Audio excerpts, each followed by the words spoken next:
Well, I've never made a cooking video before, but this is the chicken meatloaf that I made. I'm not using my cool mic, I'm just using the camera mic. Now what I've got here is 1 pound of ground chicken, or 450 grams. This is actually a little bit more, it's 465, because that was the only package I could find close to what I wanted. And that's in this bowl here. Now I've also got these are my dry ingredients, and this is 1 1/4 cups breadcrumbs, a 1/2 cup finely chopped onion, a 1/2 cup shredded Parmesan cheese, then there's a 1/4 cup fresh parsley, but it's actually just parsley powder I put in because I'm not going to buy parsley and chop it up. I'm not that much of a chef. Then there is 1 teaspoon of salt, 1/2 teaspoon of garlic powder, and 1/4 teaspoon of black ground pepper. And then you're supposed to mix this up. But it's all going to get mixed up in with the chicken anyway. Now I didn't chop the onions very finely. I don't care if there are bigger pieces of onion in my meatloaf. And then you dump all of this and you mix it with the ground chicken.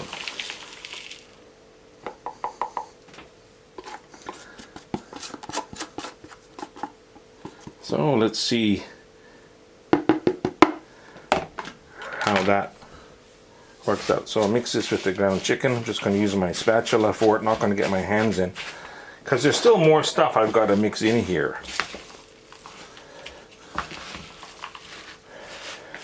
And I'll get my hands dirty later when I shape this up.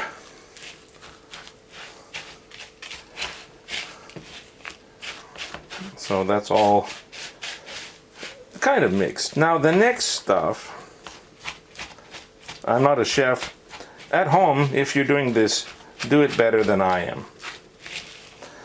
Now the next thing to add are 1/2 cup of milk,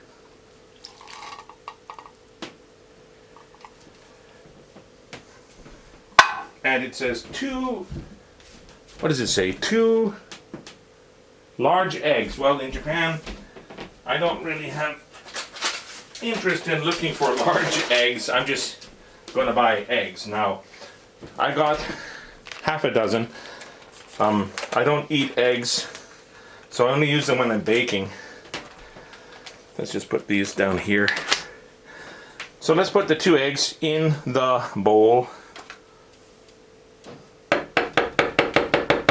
That's not cracking. Let me crack it on something with more of an angle. There we go. Hopefully there's no shells in there. There's 1 egg. Oh, by the way, in Japan, eggs have the best before date actually printed on the egg itself. So if you get confused about when you should try to use this egg, it's written, it's like stamped onto the egg itself. Okay, there are my eggs. Now I also need, excuse me, I also need 2 tablespoons of tomato paste and 2 tablespoons of Worcestershire sauce. Now I've got my tablespoon right here. So let's put in 1 tablespoon of tomato paste. There's 1. And there's a second. It's a little bit more. I don't care. It's just flavor. Now there is a glaze that has to get made, and I won't do that on camera. I'll just make this, mix it all up, and then I'll come back later when it's done. So here's the Worcestershire sauce.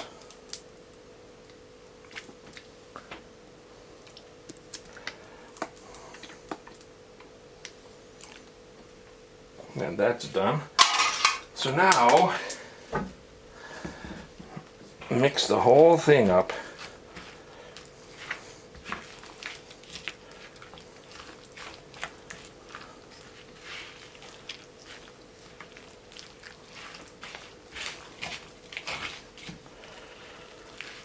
Now I will get my hands in here, but after I turn off the camera, because I don't want to fuss around with the camera with meatloaf on my hands. But I'm going to put it in one of these pans I bought at the dollar store. And I'm going to put some olive oil in just so that it doesn't stick.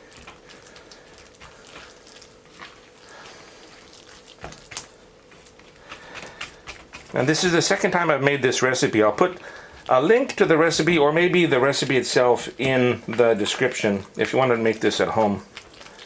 But I really liked the first batch I made, so I just slice it up and put it in the fridge in some Tupperware.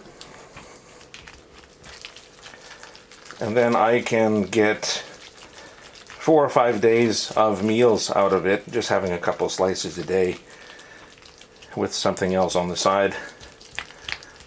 So this is my food prep for the coming week. There's my meatloaf. Now there is a glaze you make that you put on the bottom of the pan and then you put on the top of it before you put it in the oven.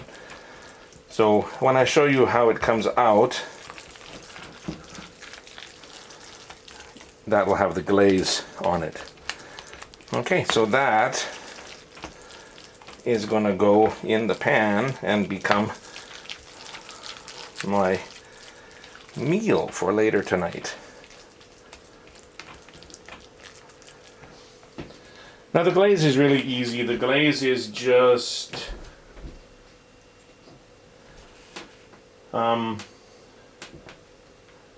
three-quarters of a cup of ketchup, 3 tablespoons of brown sugar, and 1 tablespoon of Worcestershire sauce. It's a very simple glaze to make at home. So there, that is going to be meatloaf in about 45 minutes. Now there it is with the glaze on it. It's in the loaf pan. Now this is not a proper size loaf pan. This is a little bit small. The last time I made this, I used my small Japanese loaf pans. This is so narrow, and this one's even smaller, and I split it into 2 portions for baking, but I thought I'll try a better size roast pan. Now I'm going to let this one cook a little bit longer. Now the oven is preheating to 350 degrees Fahrenheit, which is about 180 degrees Celsius. And then you cook it for 80 to 90 minutes, or until the internal temperature is 165 degrees Fahrenheit, which is about 80 degrees Celsius. I've got a meat thermometer. So I'll make sure that it is the right temperature inside. Now when the oven is ready, I'll throw this baby in, and then I will do some other stuff for about an hour and a half while it cooks. Wish me luck! There it is. I just took it out of the oven. It is hot. I'm going to let it cool down a little bit, but it smells really good. The internal temperature is fine. I actually didn't put in all of the cheese I was supposed to put in. I kind of lost track of one of the packs of shredded Parmesan cheese, but I'm sure it'll be fine. It's yummy. That's going to be, well, some of it is going to be in my tummy pretty soon. There is my chicken meatloaf out of the oven. Let it rest. Going to put it in this Tupperware so I can store it for the week. Thank you for watching.